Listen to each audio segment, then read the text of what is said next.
Buenas tardes. Agradecemos su presencia en este webinar de Universidad Levet. Está con nosotros el doctor Reinaldo Ramírez Chacón. El doctor Reinaldo es médico radiólogo con posgrado en terapia neuroendovascular y radiología intervencionista en el Hospital de la Zarzuela de Madrid y en el Hospital Universitario de Valencia, España. Actualmente labora en el Hospital Regional de Alta Especialidad Gustavo A. Rovirosa Pérez y en el Hospital Ángeles en Villahermosa, Tabasco. El día de hoy, en colaboración con Universidad Levet, nos presenta el tema Embolización de malformaciones arteriovenosas faciales. Las indicaciones para los asistentes son las siguientes. En la parte superior de su pantalla encontrarán unos iconos. Uno de ellos es un signo de interrogación. Si durante la ponencia tuvieran alguna duda, pueden agregarlas dando clic en el icono mencionado. Si el acceso fue a través de un teléfono celular, en la parte izquierda encontrarán el icono con el signo de interrogación para agregar sus preguntas. Al finalizar la ponencia, se dará respuesta a cada una de ellas. Sean bienvenidos a un webinar más de Universidad Levet. A continuación, otorgo la palabra al doctor Reinaldo Ramírez Chacón. No, muchas gracias y les agradezco mucho la invitación a este webinar.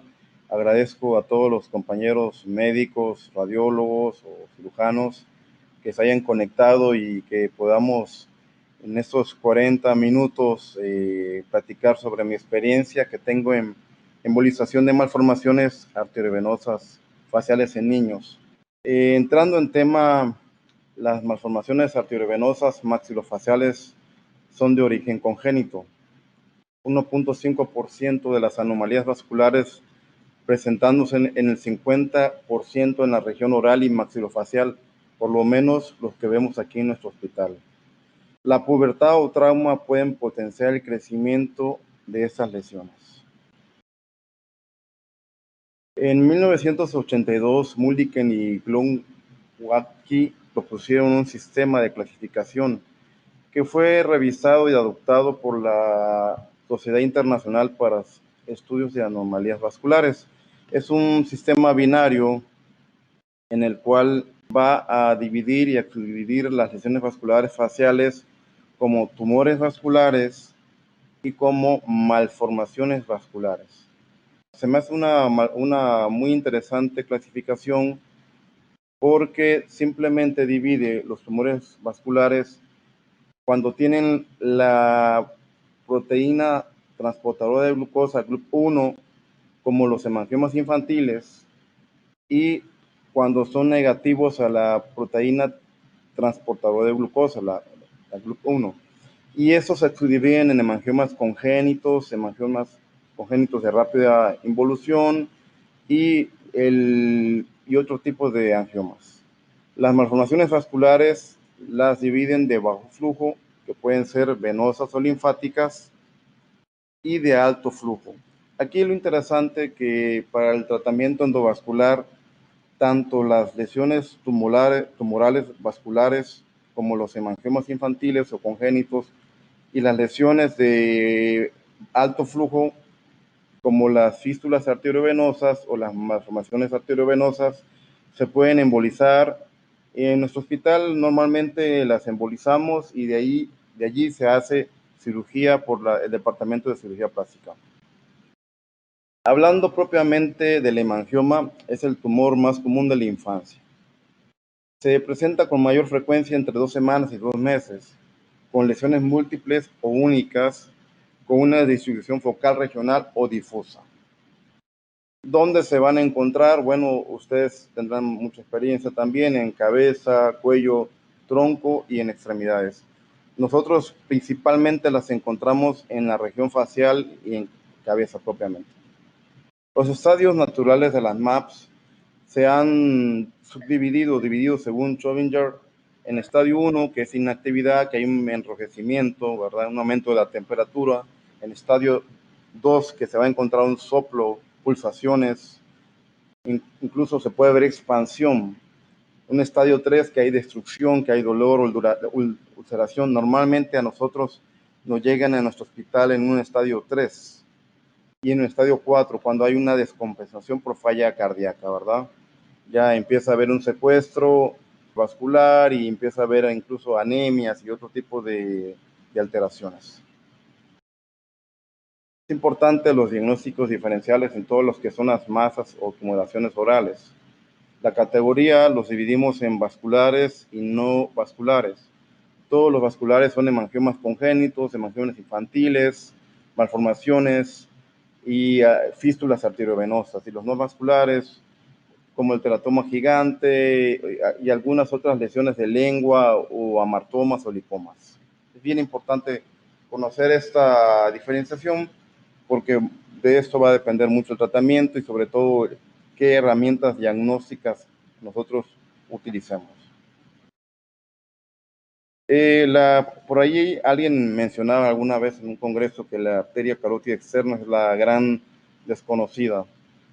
Es muy importante tener un conocimiento correcto de la arteria carótida externa, sobre todo de las arterias que pueden estar en equilibrio hemodinámico carótida externa con lo que es la carótida interna. Sobre todo lo que son las arterias del tronco pterygoparatino, así como las arterias que van a pasar en pasaje de la arteria maxilar interna hacia el tronco inferolateral, de la carótida interna, así como con la arteria oftálmica. Es bien importante, yo recomiendo antes de hacer la angiografía diagnóstica, hacer una muy buena angiotomografía y si se puede hacer volumétricamente es mejor. Hay arterias que se han identificado que pueden ser potencialmente desastrosas. Cuando no observamos las arterias de la fisura orbitaria superior, podemos tener que nuestro embolizante se pase de la maxilar interna hacia el tronco inferolateral o por algunos por algunas ramas hacia la arteria oftálmica y a la arteria central de la retina. Obviamente es una potencial desastre. Podemos embolizar sin querer la arteria central de la retina, la oftálmica, e incluso arterias intracraneales.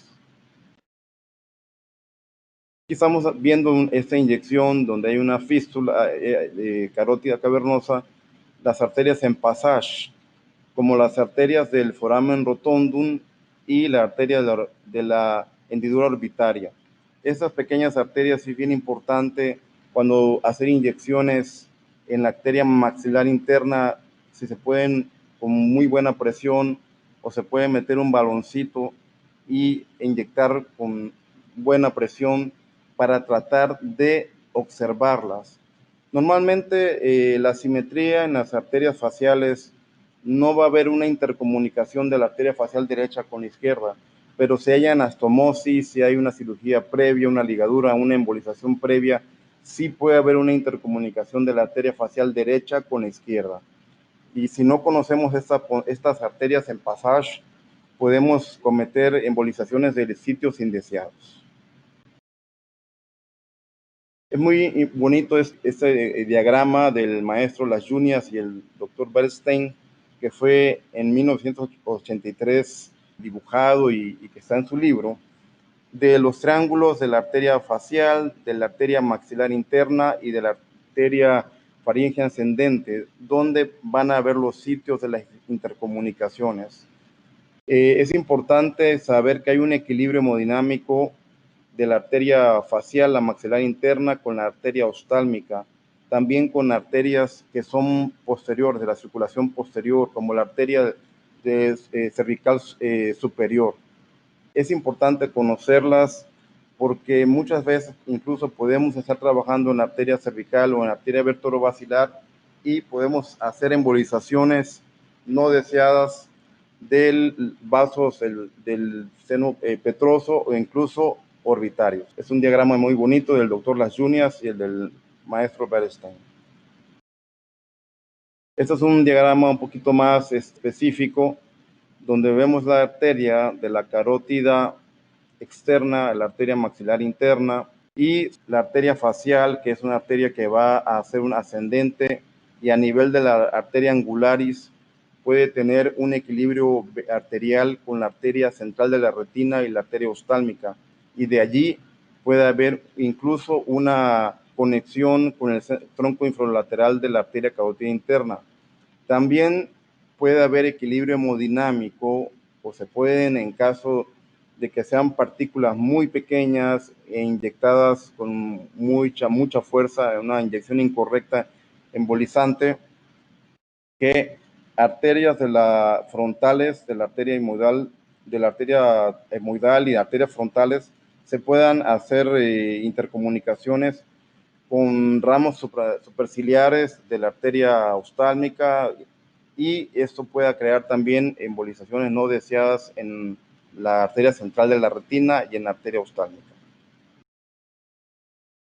Normalmente las mayores anastomosis en la arteria carótida externa es la arteria maxilar interna, con la arteria oftálmica, la arteria temporal superficial y la arteria faringe ascendente, con la arteria oftálmica y con la arteria lateral clival. La arteria auricular posterior, obviamente al occipital, son ramos posteriores, la cervical de la carótida externa, y puedan tener un equilibrio con tronco meningohipoficiario y así como con arteria vertebral. Estas embolizaciones no deseadas son potencialmente catastróficas para el paciente. Vamos a platicar un poquito de la experiencia en nuestro hospital. 80% de nuestros pacientes pediátricos van a llegar por sangrado, por aumento de volumen, enrojecimiento o dolor, y sobre todo por sangrado en la arteria del labio superior, septales, arteria del labio inferior un 35%. Hemos visto malformaciones del cuero cabelludo, scalp, un 5%, y fístulas durales en un 5%. Es muy frecuente que nos hablen por una extracción dentaria en un niño que no se hizo una adecuada valoración facial en caso de que haya aumento de volumen. Muchas veces se toma como un acceso alveolar, dentario, hacen la extracción.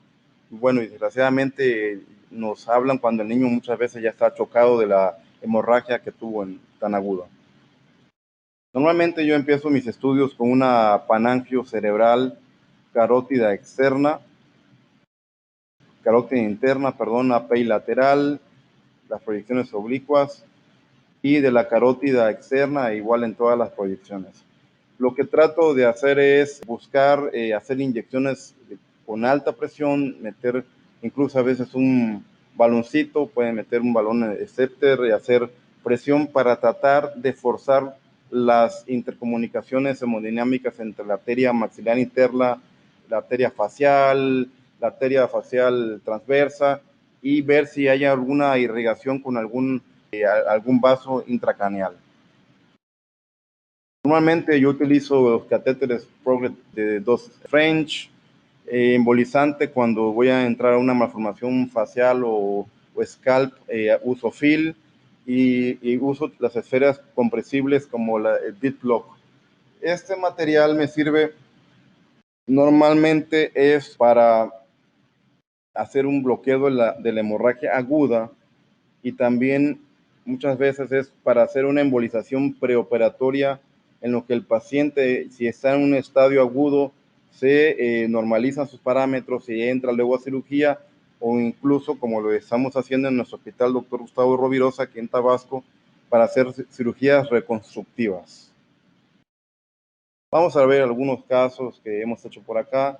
Este es un niño de 1 año que llega con 5 de hemoglobina. Tenemos aquí que está incluso está con un tubo. Fue posterior a una extracción dental.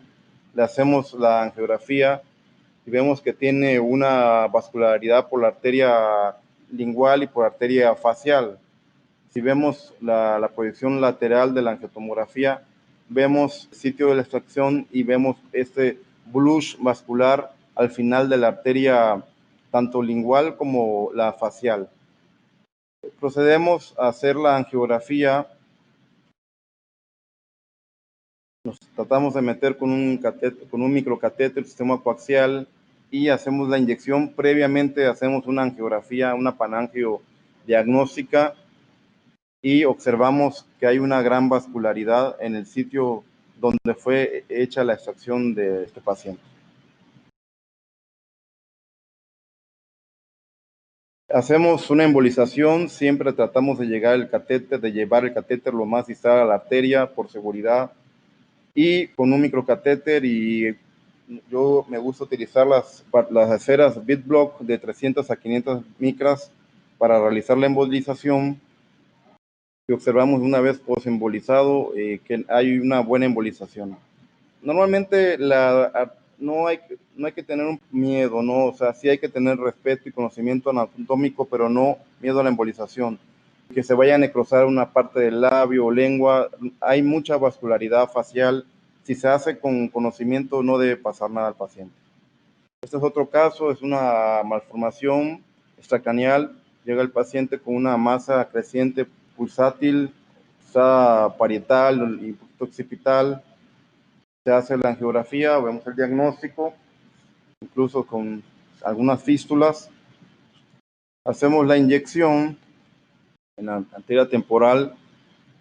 Observamos esta malformación con una pequeña fístula dural.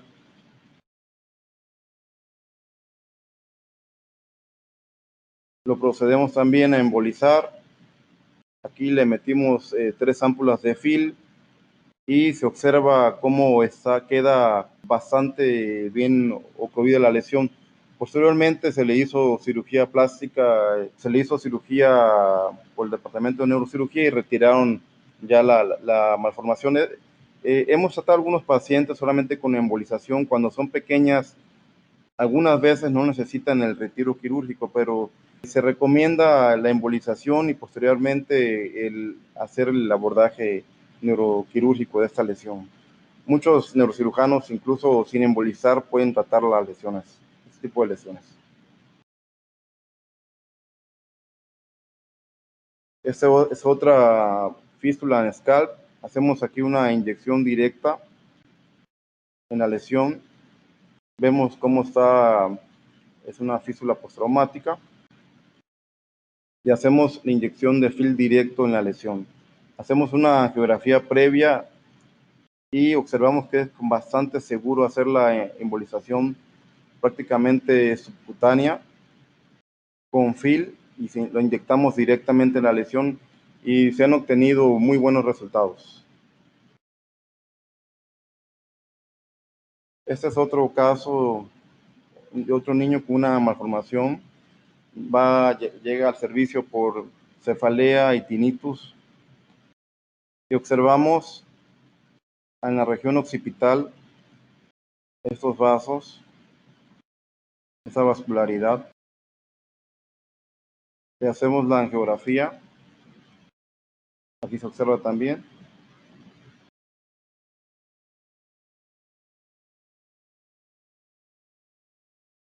Y vemos una gran malformación, está llenando por la arteria occipital y auricular posterior. Y también lo embolizamos con FIL. Esto es posterior a la embolización, todavía queda un poco de malformación residual, pero bueno, por lo pronto decidimos dejarlo así. También hay que tener mucho cuidado en este tipo de embolizaciones. Muchas veces puede haber necrosis extensa del cuero cabelludo. No nos ha pasado. Vamos a ver varios casos, embolizaciones de hemangiomas preoperatorio y posoperatorio. Estos niños fueron embolizados antes y después se embolizaron. Posteriormente se efectuó la cirugía plástica reconstructiva. Se llegó. Este es un niño muy pequeño. Se realiza la embolización. Me comenta el cirujano plástico que le ha gustado la experiencia de lo que es la embolización porque puede trabajar con la lesión más delimitada, con menos sangrado, puede trabajar más limpiamente en su cirugía y bueno, y sus resultados han mejorado también en estos niños. Esa es una hemangioma cavernomatoso. Esa es una niña, me acuerdo que 15 años, tenía problemas independientemente de todos los problemas psicológicos que le causaba tener esa lesión tan ruidosa, ¿no?, en su labio inferior, tenía problemas para la deglución, para la comida. Hicimos la embolización arteria facial,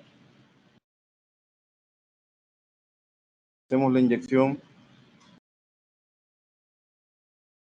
y vemos que está llenando por la arteria, predominio por la arteria facial y la labial inferior. También se emboliza con micropartículas. Siempre tratamos de llevar el microcatéter lo más distal, hacer una inyección fuerte en la arteria facial y ver que no haya reflujo hacia la arteria facial, el segmento angularis de la facial que está hacia arriba, y vayamos a tener un paso de las micropartículas hacia arterias del tronco, del tronco palatino. Y eso nos puede hacer una embolización no deseada hacia la arteria oftálmica. Ese es el posembolización inmediata. La cirugía, hay poca, me comenta la cirujano plástico, la doctora Celia Carrillo, es una excelente cirujano plástico aquí en Tabasco, que, bueno, poco sangrado, delimita bien su sitio quirúrgico, aquí están las piezas, cómo se ve la necrosis, obviamente. Y este es el posoperatorio tardío, ¿no? Si se dan cuenta de la lesión, cómo llega esta paciente.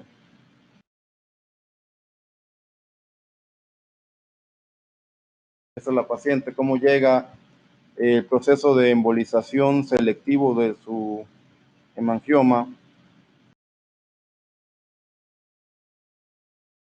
Ese proceso quirúrgico y los resultados estéticos, eso es un cambio radical de la vida del paciente. Aquí es donde la terapia endovascular de embolizaciones faciales también pueden impactar en la psique del paciente, ¿no?, que es importante en la medicina. Y aquí, después de esta cirugía, la niña ha celebrado sus 15 años y por ahí me ha invitado. La niña bastante contenta y nosotros también. Este es otro hemangioma del labio inferior, masculino de 17 años. También me recuerdo a ese joven con mucho dolor físico y psicológico. Me impacta mucho el dolor psicológico de los pacientes. Le hicimos su angiografía, vemos la arteria facial con el subsegmento labial inferior y superior. Hicimos una embolización selectiva de la arteria labial inferior, también de la superior. Vamos, a veces puede haber miedo de que pueda haber necrosis, pero como va a ser sometido a una cirugía con colgajo y rotación de colgajo, vamos, de verdad que yo creo que si hablan bien con su cirujano plástico, pueden embolizar sin mayor temor que vaya a haber necrosis extensas, ¿no? Siempre y cuando las partículas no se vayan a ir a otros lados no deseados. Este es el postoperatorio inmediato. Normalmente embolizo al paciente y 48 horas después se hace la cirugía plástica. Este es otro joven también. Este tiene un hemangioma del labio superior.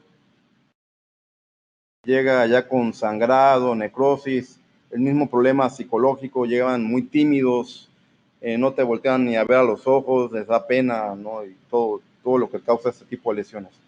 En la angiografía, igual esta es la arteria facial, su segmento labial superior se emboliza, es importante la embolización, y es el posoperatorio inmediato. Vemos el área de necrosis que se dejó abierta esta cirugía. Les comento, sí puede haber necrosis post-embolización, pero sí estamos seguros de que tenemos el apoyo del cirujano plástico, que va a hacer una buena rotación de colgajo, de verdad que pueden entrar sin ningún problema, ¿no? Es el posoperatorio tardío, y aquí está a 1 año. Este joven me dejó poner su foto, me dijo que la pusiera así, que no lo tapara, que él estaba muy contento con el resultado de la cirugía. Es muy evidente que va a cambiar la vida y la psique del paciente, ¿no? y sobre todo que pueden hacer una vida más normal, tomar sus alimentos de una forma más normal. Para terminar la charla, este es el hospital donde yo trabajo, no me quiero alargar mucho. Yo sé que muchos llevamos mucho tiempo encerrados y pues bueno, ahorita con lo de la pandemia a veces no queremos saber más nada de las tabletas o computadores. Yo trabajo en un pequeño arco, se puede trabajar con seguridad. Bien importante lo que yo siempre recalco, conocer la anatomía facial de las arterias faciales, maxilar interna, carótida externa y carótida interna a seguridad. Y se puede trabajar con mucha seguridad si conocemos esta anatomía.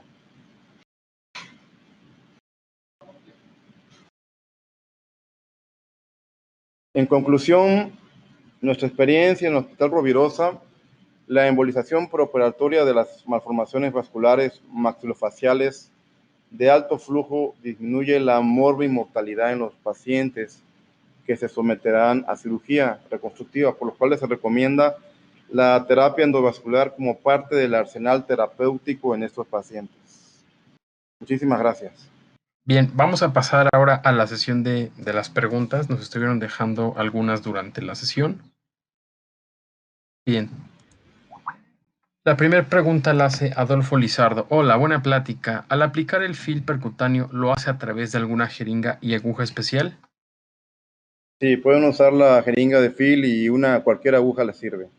Yo uso una aguja color rosa que tiene una buena luz.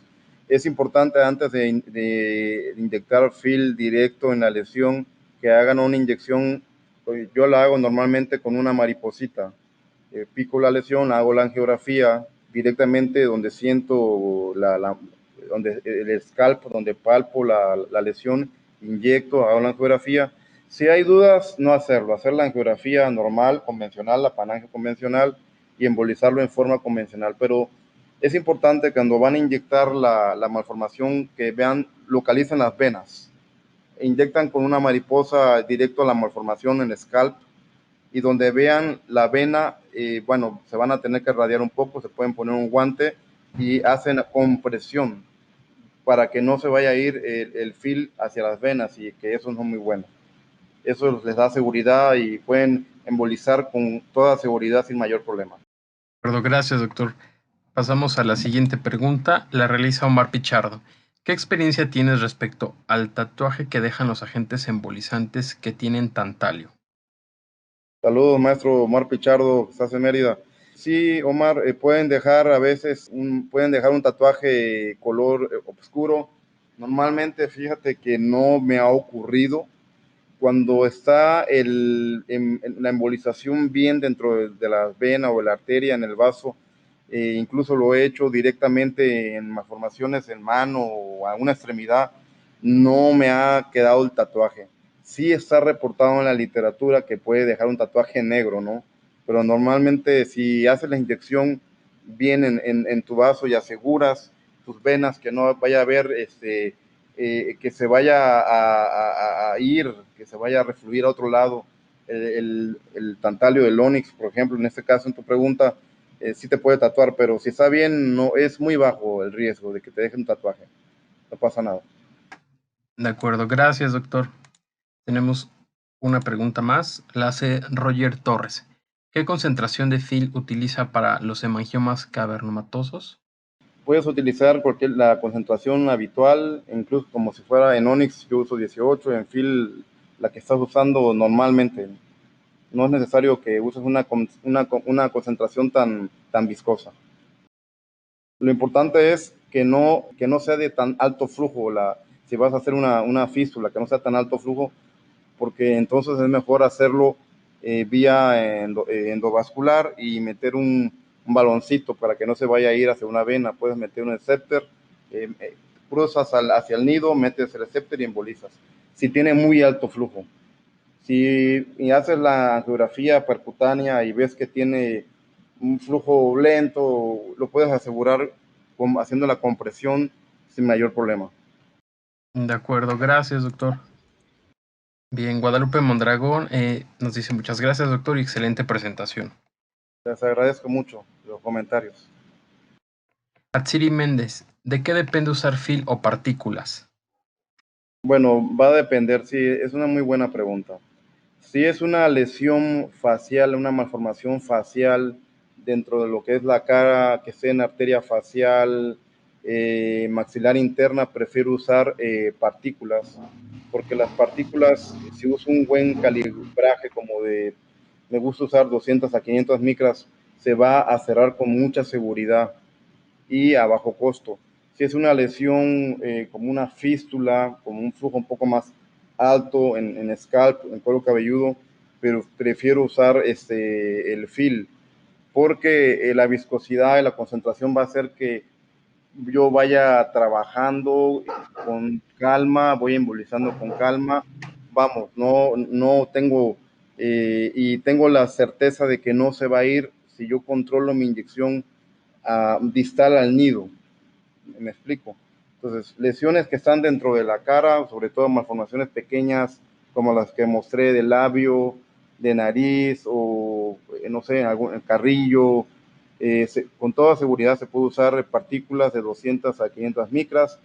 Pueden usar las más pequeñas de 100 micras, no lo recomiendo mucho porque si no se tiene una buena hemodinámica y no ves los vasos en passage, bueno, vas a pasar de la circulación externa a interna, que sería muy desastroso. En malformaciones o fístulas en scalp, en cuero cabelludo, yo prefiero usar, como son mucho más grandes y el flujo es más alto venoso, prefiero usar embolizantes como el fil, porque yo puedo ir controlando la inyección con toda la calma del mundo y me va a embolizar más tejido vascular. De acuerdo, gracias, doctor. Tenemos una pregunta más. Mucho Roger Torres gusto. nos dice, ¿qué timing debe haber entre embolización y cirugía reconstructiva? Bueno, nuestra experiencia ha sido muy buena embolizar y en 48 horas observar qué tanto hizo la lesión necrosis, qué tanto se inflamó y cubrirlo con antibióticos en esas 48 horas. Es más, previo al procedimiento yo inicio con antibióticos, se pasan antibióticos durante el procedimiento y obviamente pues, se queda preparado el paciente con antiinflamatorios, no esteroideos y con antibióticos para la cirugía. Normalmente nos gusta usar 48 horas. Es un buen tiempo, el tejido que se vaya a embolizar, que se vaya a necrosar ya está y el cirujano tiene bien delimitado ya su zona quirúrgica. Es, al menos en nuestra experiencia, lo que nos ha funcionado mucho más. Gracias, doctor. Tenemos otra pregunta. Alejandro Bautista León nos dice, hola doctor, en base a su experiencia, ¿de cuántas embolizaciones se requiere o son límite para disminuir un hemangioma de gran tamaño? Como algunos ejemplos de los pacientes que nos compartió. Vale, pues he tenido un paciente que lo más que he hecho son 3 embolizaciones. Es un paciente con una gran malformación, bueno, de verdad no la puse, disculpen, que estaba por la arteria facial, tapaba prácticamente el párpado superior. Allí fuimos embolizando de las arterias más distales a las más inferiores en 3 tiempos. Posteriormente se hizo la cirugía reconstructiva. Ese era un bebé, habrá tenido, era un niño de 2 meses, ¿no? Pero la lesión tapaba prácticamente todo el ojo. En este tipo de lesiones hay que tener mucho cuidado con las arterias ciliares porque pueden pasarse del párpado hacia lo que es la arteria central de la retina y causar embolización permanente o temporal de la arteria oftálmica o de la central de la retina.